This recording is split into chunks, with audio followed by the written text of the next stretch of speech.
natin. Hindi niya kaya yan.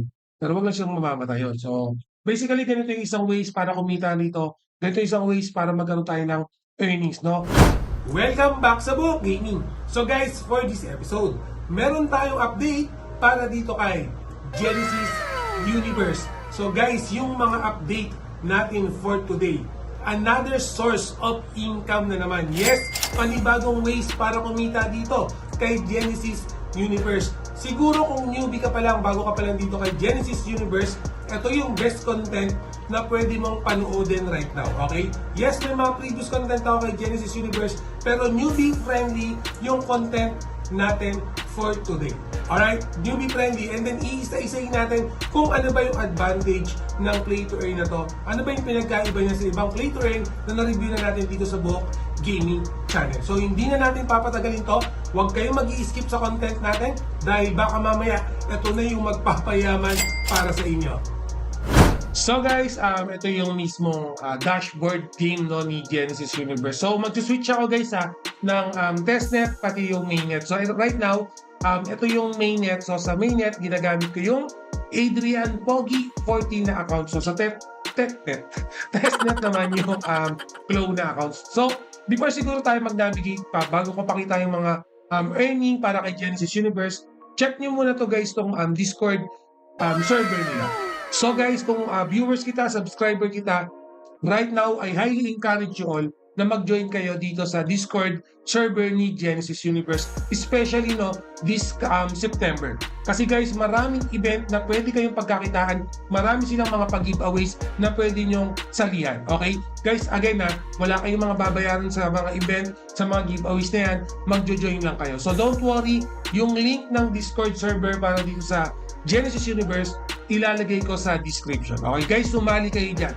Big advantage sa inyo yan. Magpapasko na September guys, mag-i-start na yung maraming event dito sa Discord server nila. Alright, so balik muna tayo dito sa mismong platform para dito kay Genesis Universe. So right now guys, ito yung mainnet, pero papakita ko naman yung testnet version nila. So sa testnet version nila guys, una kung bago ka pa lang, no, kailangan mo lang ng MetaMask wallet para makakonect dito kay Genesis Universe.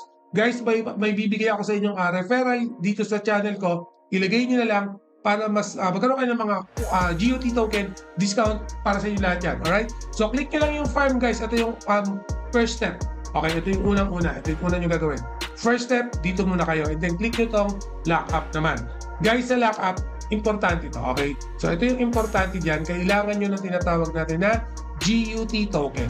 Okay, yung GUT token na yan guys, pwede i-convert natin yan sa VE GUT token. Siguro yung tanong niya, Buhok Gaming, paano ako magkakaroon ng GUT token? Okay, saan ba nabibili yan? So, ang kagandahan kasi guys, dito kay Genesis Universe, meron na tayong swap na tinatawag. Okay, for example, no? So, for example, no, yung USDT mo, okay, gusto, or for example, BNB na lang. For example, gusto mong bumili, no, may BNB ka na sa MetaMask, okay, ng GUT token, pwede mong gawin dito. Okay, pwede mong gawin dyan para magkaroon ka ng GUT token. Guys, yung GUT token, ito yung governance token para dito kay Genesis Universe. Okay? Siya yung governance token. So, yung purpose, kaya natin siya ilalock up para ng VEGUT, okay, para yung mga NFT natin, mas madami tayo pwedeng bilhin. Nakalagay naman dito yan, no? Yan, para mas madami tayong NFT na pwedeng hawakan. Okay? Ganun lang naman yung magiging advantage nan. By the way, 1 GUT equals sa 10 VE GUT. Okay? Anyway, yung VE GUT na yan, pero nyo pa rin naman yan, pwede rin yung i-convert back sa GUT. Okay? Kumbaga nakalock lang siya para ma-maximize nyo yung earning potential dito sa Genesis Universe. Okay, so yun yung una yung gagawin guys para yung mga NFT nyo, mas marami kayong pwedeng kunin in a daily basis. Alright, so for example, nakapag-lock up na tayo. Sige, lock up natin, pakita natin sa inyo. Sabihin natin na 100 lang. For example, 100 GUT, no? Ila-lock up natin. And then guys, again, nasa testnet version yung ginagamit natin. So, ganun lang yung pag-lock up na yan. If ma-lock up na natin yung GUT natin, makikita nyo dito yan sa upper left, no? Ayun, no? VE GUT. Okay, dyan yung makikita pag nakapag-lock up na kayo. Okay, so, yung tanong, Buhok Gaming, free-to-play ba itong Genesis Universe? Guys, hindi siya free-to-play. Okay, kailangan mo ng NFT para makapaglaro ka dito. Kailangan mo ng cryptocurrency, kailangan mo ng token para makapaglaro ka dito. So, hindi po siya free to play. Alright? So, kailangan mo ng investment, kailangan mo ng capital bago ka mag-start dito kay Genesis Universe. So, ang tanong, Book Gaming, ba't gusto mo yung Genesis Universe? Okay, so unang-una kasi guys, marami siyang earning. Okay, for example, ako medyo busy person ako. Okay, hindi talaga ako pwedeng mag-grind, no? Mauubos kasi yung oras ko. Kagandahan kay Genesis Universe guys, meron siyang mga liquidity staking, and then bukod dyan, meron din tayong mga diamond mining, gold mine mining. Okay? Meron tayong mga choices para kumita kahit na busy tayo. Okay, for example na lang nga sa liquidity staking, no, maglalagay lang ako ng cryptocurrency dito, maglalagay lang ako ng token, and then papabayaan ko na to. Okay, hahayaan ko na yan. And then makikita nyo yung APR niya. Guys, mataas ang APR para dito kay Genesis Universe. 18% or 18.5% yung APR niya dito kay Genesis sa staking niya. Okay, for example naman, okay, mag-gold mine tayo. Then, for example, quarry mining na lang. Okay, itong quarry mining naman, if gagamitin natin, kailangan natin ng mga NFTs dito.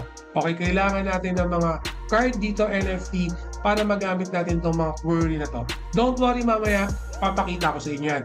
The thing is, for example, meron tayong quarry, meron tayong gold mine, meron tayong diamond, pataas ng pataas yung mga requirement niyan. So, yung pinakamababa, quarry. So, for example, bago pa lang tayo, okay, bago pa lang tayo kay Genesis Universe, gusto pa lang natin subukan, tentative ba tayong tumalpak ng malaki, dito muna tayo sa quarry mining. So again guys, kahit na busy kayo, pwede kayong magkaroon ng earning dito kay Genesis Universe. Alright, ganun siya kadaling gamitin. Alright, so for example naman, okay, nakapagbili na tayo ng token, nakapag-lock up na tayo, nakapili na tayo kung anong mining yung gagamitin natin. Pero Book Gaming, saan ako bibili ng NFT? So guys, daanan muna natin itong NFT workshop kasi dito tayo pwede mag-mint ng NFT. So na-discuss na natin to before, pero para sa mga newbie, pretty much straightforward. May dalawang klase tayo ng card, yung limited edition card or yung LEC, tsaka yung game card. Yung limited edition card, tatlong NFT yung pwede nating i-mint dito. Pwede nating gamitin yung token na GUT, VEGUT, BNB, or even USDT. So, be mindful lang guys, yung nakikita nyo yung price dito sa testnet, different yan sa mainnet version nila. And then yung game card naman, GUT, tsaka VEGUT lang, yung pwede nating gamitin pang mint dito. Okay, so for example, mag-mint lang tayo no, ng isang limited edition. Gamitin na lang natin BNB kasi may BNB din naman ako. Confirm lang natin and then wait na lang natin. So ayan guys, 3-star yung nakuha natin dito sa NFT card. So close muna natin to and then testing naman natin tong game cards natin, no. So for this one, GUT yung gamitin natin kasi 299 GUT na dito. So marami-rami tayo, pero be mindful guys testnet version to. Iba yung price niyan sa mainnet. So ayan guys, 2-star yung nakuha natin. So again, pakita ko lang muna no yung price siguro sa mainnet na para hindi kayo malito. So dito yung mainnet, ayan na nasa mainnet tayo guys, yung NFT workshop, NFT minting natin. Sa game card, yung price niya 299 GUT, actual price yan, and then yung LEC naman niya 551 GUT yung pwede natin gamitin doon. Alright, so balik tayo sa testnet. So for example, meron na tayong NFT, punta lang tayo dito sa upper left. Pag kinlik natin dyan, NFT assets, makikita natin yung mga NFT natin. Okay, so although meron tayong 1-star na limited edition, okay lang yan kasi magagamit pa rin natin yan. And then, for example, here, dito yung card natin, pwede natin upgrade, pwede tayong mag-fuse, pwede tayong mag-send, pero syempre pwede rin natin i-benta yan. For example, i-upgrade lang natin yan, click lang natin yung upgrade button, upgrade card. And then for me, kailangan ko lang tong i-upgrade up to level 3 para sa gold mining, okay? Yung another earning potential, pwede kong ipasok tong mga level 3 na NFT. So level 3 lang natin saglit. So ayan guys, level 3 na no, yung mismong card natin. So since level 3 na yan, ang gagawin natin, pupunta na tayo sa farm para ma-maximize ulit natin yung panibagong earning. Click lang natin tong gold mine kasi dito tayo maglalagay ng level 3 na NFT. So for example, I want this one. Okay, may nilagay na ako dyan before, no? 33 yung current natin, pero magdadagdag pa ulit ako. Select natin yung card, hanapin natin yung level 3 natin. Nasaan na ba yun? So ayan. So click confirm and then confirm stake. So makikita nyo guys, no, 67.9 na yung power natin or yung hash rate natin kanina 33 lang. So ibig sabihin mas malaki na yung pwede natin kitain dito sa gold mine natin. So hindi lang gold mine, no, sa diamond mine pwede rin, pero mas mataas na NFT yung kailangan yan. Sa New Quarry pwede rin yan, mas mababang NFT. So pag pumunta naman tayo sa Royal City Collection Card Bop, dito naman natin magagamit yung mga ating LEC or limited edition card. So may nakuha tayong 3-star, lalagay natin siya ngayon. So ayan, lalagay na natin, makikita nyo guys, no, yung card staking buff natin, tumaas na 6% na. And be mindful guys, for example, may 3-star card lang kayo, pero wala kayong 1-star and 2-star, hindi nyo mamamaximize tong card staking buff. So dapat mag-i-start tong collection card buff nyo sa 1-star. Okay, pataas kasi yan, no? So kahit may 2-star ako, may 3-star ako, hindi ko pa rin mamamaximize yan kasi wala akong 1-star. So dapat 1, 2, 3. Okay, so kahit may 4-star ako, wala akong 1, 2, 3, hindi ko pa rin to mamamaximize. Okay, dapat sunod-sunod guys. 1-star, 2-star, 3-star, 4-star, 5-star. So kahit makakuha kayo ng LEC or limited edition card na 1-star, okay lang yan. Madaming bibili niyan kasi required yan para ma-maximize nyo tong collection card box. Siyempre, mas malaki yung kikitain nyo dahil madadagdagan kayo ng percentage dito sa kanilang card staking box. So, ibig sabihin, pwede na tayong pumunta sa combat camp. Pag nasa combat camp naman tayo, okay, makikita natin guys, meron tayong warrior, elite, and then master. So buhok gaming, ano ba yung pinagkaiba ng tatlong category niyan? So sa warrior, level 0 to level 3 na NFT nyo, pwede nyong gamitin. Bawal kayo mag-exceed doon ha. Kasi pag nag-exceed na kayo, dapat dito na kayo sa elite. So sa elite kasi, level 0 to level 6 na NFT, pwede nyong gamitin. And then for example, sa master naman, open na to sa lahat, no? Kahit mas mataas pa sa level 6, pwede nyo nang magamit. So for example, in my end, no, naglagay na tayo ng mga NFT pero palitan natin to. Okay, kasi meron tayong dinagdag na level 3 kanina. So ito yung kagandahan sa game na to guys, no. Just imagine naka-idle tong isang card natin, pero okay, magagamit pa rin natin siya dito sa ating PvP. So team up lang natin saglit. Na-team up na natin, no. So click lang natin tong ready. Sa ready guys, meron tayong PvP, meron tayong PvE. So, ibig sabihin, yung PvE, hindi pa available yan. Pero, coming very soon yan. So, panibagong income na naman yung aabangan natin dyan. So, PvP muna tayo guys. So, sa PvP, makikita natin guys, yung mismong pangalan natin dito sa testnet, Glow, and then makikita natin, unranked pa tayo. So, ibig sabihin, itong mga unranked na to, pwede pa nating makalaban. So, subukan lang natin lumaban ng kahit sinong unranked, no? For example, ito sana hindi ganun kalakas. Yan. So, click lang natin yung challenge. And then, click lang natin yung confirm. So, ayan guys ha. Palong-palo yung mga NFT natin. So, ayun yung advantage kasi pag early on, in-upgrade na kagad natin, no? Yung mga character natin. Siyempre, mas malaki yung damage, mas mataas yung defense, mas mahaba, no? Yung buhay ng NFT natin or yung HP points. So, by winning, nanalo tayo ng, our award natin is 10 points, no? So, explain ko muna saglit, no? Kasi kanina, nung nag-PvP tayo, may nakita tayong timer. So guys, itong timer na to, as long na naka-yellow timer pa tayo, ibig sabihin, pwede pa tayong lumaban dito sa rank game, no? So pag naubos na tong timer na to, that's the time, no? Magkakaroon tayo ng cut-off. At the same time, check nila kung sino yung mga papasok sa ranking, check din nila kung sino yung mga pwedeng bigyan ng reward. So buhok gaming, ano yung ranking ngayon? For example, ako, rank 3 na tayo. Okay, and then pag kinik natin tong prize pool, okay, meron ng mga pumasok dito sa ranking nila. Guys, itong ranking na to, for example, 10 players, no? Pero nakita natin, madami yung players, di ba?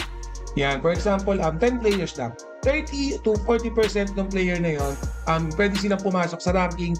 With that, magkakaroon sila ng additional earnings, magkakaroon kayo ng additional reward. So, magandang mag-participate dito kasi nga, extra income na yon. And kung lalaruin nyo naman talaga tong play to earn na to, syempre, dun at dun kayo babagsak dito sa prize pool and then papasok na rin kagad kayo dyan sa 30 to 40% kasi nga, lalaruin nyo naman, no? So, with this guys, makikita nyo, since rank na tayo, okay, hindi na tayo pwedeng makipag-laban, makipag-PvP sa mga player na naka-unrank. Okay, so kailangan ang hahanapin na natin is yung may mga rank na. Okay, for example, ito, for rank 4 to, try natin siyang i-challenge, no? So, ayan, binanata na kaagad ng character natin, no? So, okay dito, guys. Actually, guys, ito pa nga pala, no? Later on, Okay, itong participate pa lang natin, no, dito sa PVP, bukod dun sa chance natin na makapasok dito sa rank and then itong mga reward na nakukuha natin, okay, dito sa pub nga pala, pakita ko lang saglit, meron tayong tinatawag na activity center. So meron tayong key count na pwedeng makolekt dito na pwede nating gamitin randomly. Makakakuha tayo ng additional cryptocurrency na GUT, okay, pag nag-open tayo ng card, no? So ng box. So right now meron tayong key count na 3 pero makukuha mo yan, yung mga key na yan, by just simply playing ng PVP. Okay, so for example kanina 3, no? So for example makikipaglaban pa ulit tayo dito. Okay, meron tayong 3 PVP or 3 keys na. Ang kagandahan guys, ito, maganda, malakas yung kalaban natin pero mukhang kaya naman natin, no? Itong 4-star niya, medyo baka pahirapan tayo nito. Patay na isang 3-star natin, ako. Pero okay lang. So, ayun yung kagandahan guys. Although although manalo or matalo, okay, makakakuha pa rin tayo ng susi, okay, doon sa chinek natin sa PUB. So, win or lose, may chance ka talagang makakuha ng GUT token. Yan, talo tayo. So, that's okay, no? Mas maganda nakita natin, no, na talo. So, click natin again tong PUB. Kanina 3 siya, no? Okay, so ngayon, 4 na siya. Okay, so with that, no, at least pag naging 10 to, pwede mo tong ma-open na 10 kagad, 10 kagad, no? So, ipunin muna natin ng 10, balikan kagad natin yan.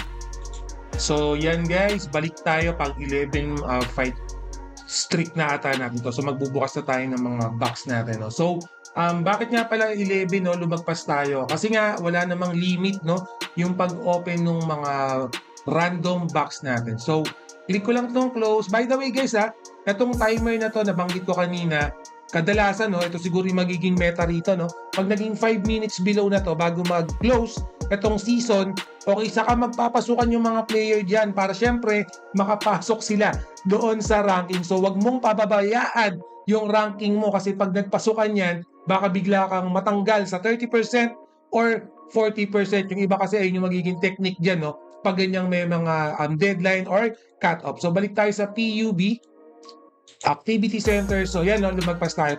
Itong key count naman, walang problema to kahit lumagpas kayo. So, ang kagandahan lang kasi, yung 10, pwede na natin matik, ma-open natin ito lahat. Okay, so click lang natin itong approve. So, ayun guys, no, overall, nung nakuha natin 322 GUT, grabe, ewan ko na lang kung hindi ka pa yumaman sa play to earn na to. So, PVP ka, manalo matalo, may GUT ka makukuha dito. Grabe tong play to earn na to.